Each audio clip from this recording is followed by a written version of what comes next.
Hey, salut les amateurs de bière! Aujourd'hui, un épisode un peu spécial. On est sur la route, on s'en va au Festibière du Surroi.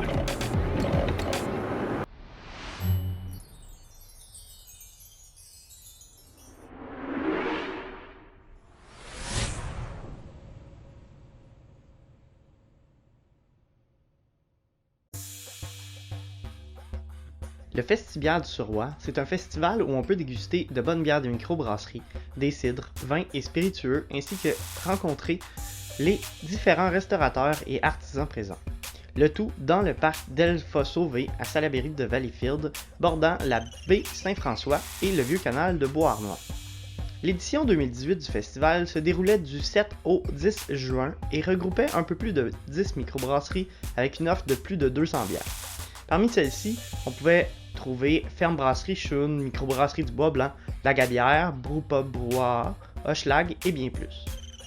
Du côté des cidres, vins et spiritueux, la ferme Norvie, la cidrerie du Minot, les Subversis et plus étaient présents. Pour te boucher un petit coin, Patates Mallettes, les grillades à poudrette, Poutine Fest étaient présents, sans tous les mentionner, et sans oublier les artisans agroalimentaires qui étaient de la partie aussi.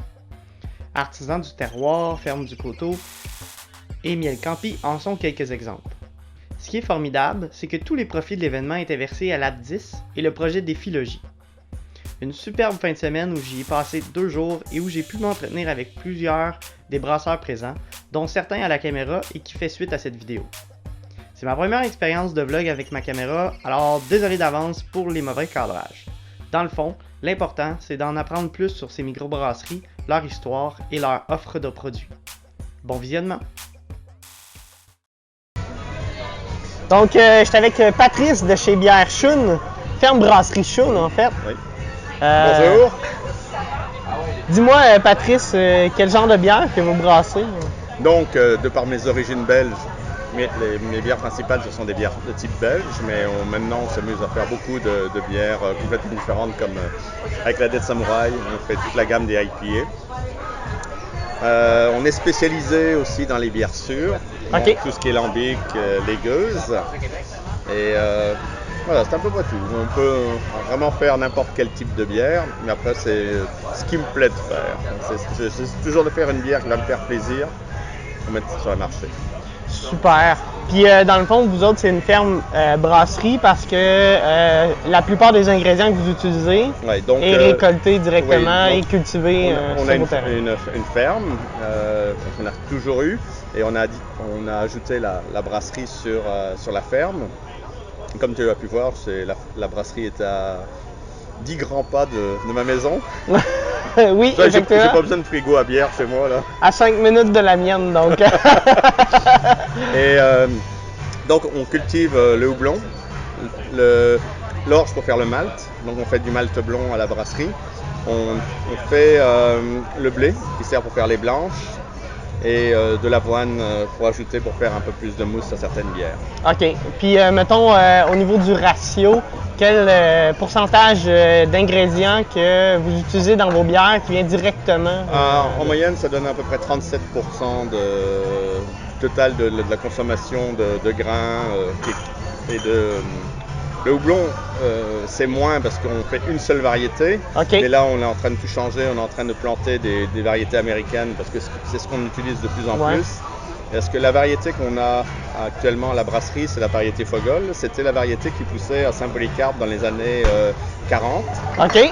Il y a eu un programme qui a été fait par le Canada dans les années 40, de 1932 à 1946 pour introduire le houblon au Canada.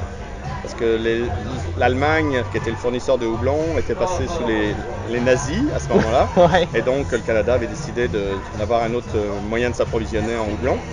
Donc, en 1940, le gouvernement du Québec a fait un séchoir à houblon, a construit un séchoir à houblon à Saint-Polycarpe. Et on produisait dans la région 50% du houblon du Québec. OK. Puis là, les variétés de houblon que vous allez planter, dans le fond... Donc, c'est le Cascade, Centennial, puis okay. On va en voir d'autres. Il faut qu'on fasse des tests, voir comment ça... Les houblons qui sortent beaucoup là, dans les bières qu'on a aujourd'hui. Le plus souvent maintenant. Exactement. Là. OK. Ah ben c'est super. Merci beaucoup, Patrice. Ouais. Ben, cheers! cheers à cette whisky à gogo. Bon, je suis avec Francis Laporte du groupe Glutenberg, Hochelag et tout Bonjour. ça. Dans le fond, quelle est la bière du moment en ce moment? Chez Glutenberg, on a 5 bières régulières. On a 5 bières qui sont produites à l'année, qui sont exportées partout dans le monde. Puis, on se permet de manière ponctuelle de faire des brassins saisonniers. En ce moment, on a la bière cidrifiée, en fait, qui est un hybride entre une bière blonde, notre blonde de Glutenberg, et un cidre, parce qu'on produit maintenant des cidres aussi sous l'étiquette Alma, en fait, qui est une cidrerie qui est installée dans les cantons de l'Est, à Fredericksburg, qui produit pommes et bientôt vin. OK. Et donc, les cidres sont élaborés chez Glutenberg, dans nos cuves, puisque sans gluten, les pommes, sans gluten, la bière, ça marche. Et le produit qu'on a fait, c'est un mélange 50-50 de notre bière blonde Glutenberg, la plus vendue des blondes, à ma connaissance, au moins en Amérique du Nord. OK.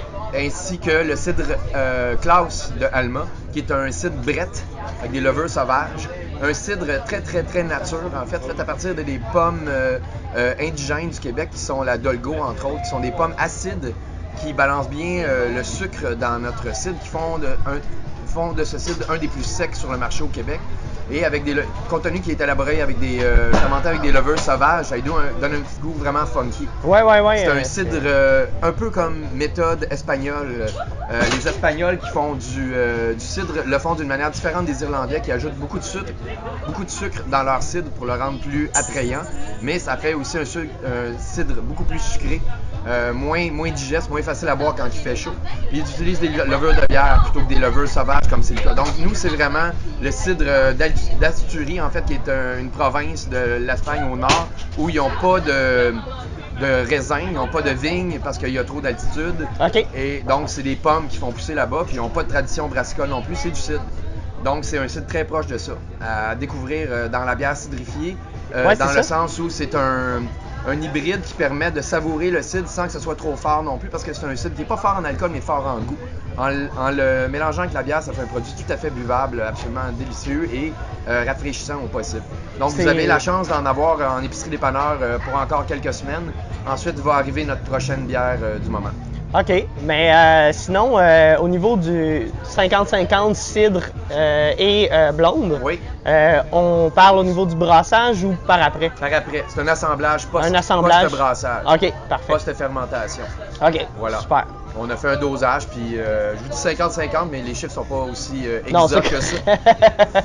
Donc c'est ça, pour encore quelques semaines, vous allez la trouver en canette dans vos bons détaillants en bière et vos épiceries.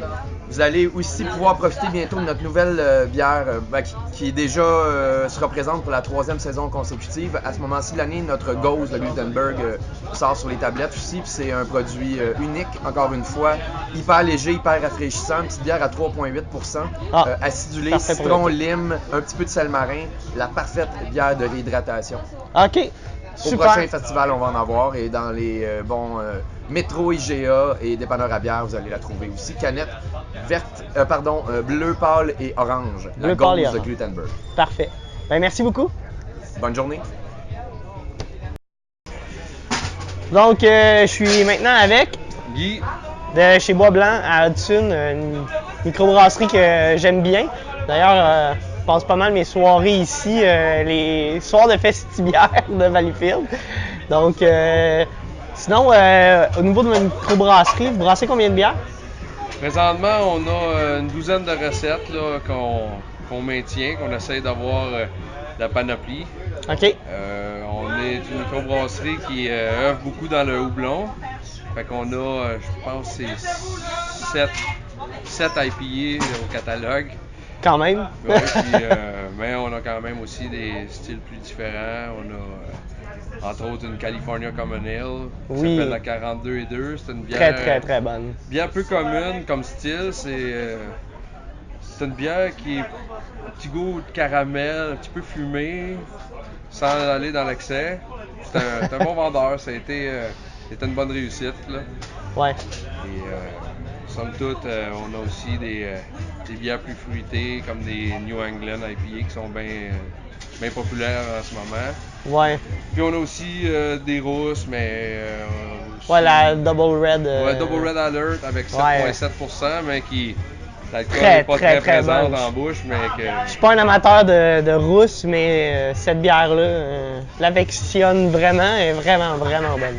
Dernièrement, on a la Wolpertanger, qui est une bière allemande, de type allemande, bavaroise, mais qu'on a utilisé des maltes plus torréfiés, qui va donner une bière ambrée, avec un petit peu plus de goût qu'une blonde, mais qui reste très, très accessible là, aux débutants dans la microbrasserie. Ah, cool. Puis la bière du moment, là, ce qui est le plus vendeur, ce que... Ben, si on parle pas juste du festival ici cette année, parce qu'on n'a pas toutes nos bières sur la ligne. Non. Mais un de nos plus gros vendeurs, c'est notre Kraken, qui est la double IPA, qui est... Ouais. On finit pas à la fabriquer, puis elle est déjà vendue avant même qu'on termine la fabrication. Puis on a quand même la Dark Soul qui tire son épingle du jeu, qui est notre stout côté café, chocolat, qui est très apprécié aussi. Ouais, stout impérial qui est très, très, très... ouais, à 9,4%, je pense. Bien goûteuse, une super bonne bière. Ouais. Ben, merci beaucoup. Ben, ça fait plaisir. Bon festival. À toi aussi. Merci. Bon, actuellement sur une chaise longue, très, très, très relax, en savourant un coup de soleil. Et avec... Moi, j'ai failli tomber. Avec Éric du brouhaha. Du brouhaha. Puis c'est une micro que je commence à connaître, puis j'adore vraiment. Fait que parle-moi donc de qu'est-ce que vous brassez comme bière. Ben oui, ben brouhaha, en fait, c'est un brew pub qui existe depuis 10 ans. La première succursale a été ouverte sur Dolorimier Coin des Carrières, dans le secteur de Rosemont, Montréal. Et notre tout nouveau petit bébé depuis 3 ans dans le secteur d'Antique, donc Papineau Coin Fleury. Donc au bar, habituellement, on a entre 8 et 12 lignes de bière maison. Et aussi, on fait une grande place à nos amis brasseurs du Québec. Donc on a toujours 24 lignes dans chaque bar de bière de microbrasserie. Donc en constante rotation. Et évidemment, on a la bouffe qui vient avec. Là, on est quand même réputé pour nos viandes fumées maison, des poutines, des pizzas, le smoke meat, le canard, etc. Alors voilà, c'est pas mal ça. Puis en plus, l'ambiance, le décor des deux bars, c'est très taverne, c'est très, très chaleureux.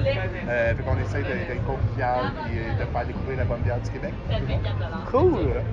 Puis sinon, votre bière du moment?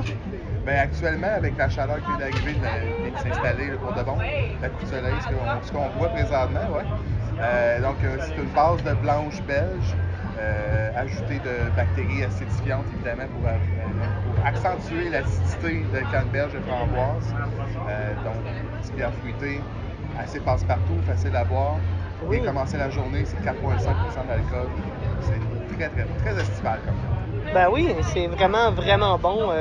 Je suggère d'aller essayer ça. Je te remercie. Hein? Ben, ça fait super plaisir. Cheers. Puis on va rester chillé sans chaise avant. Je suis bien.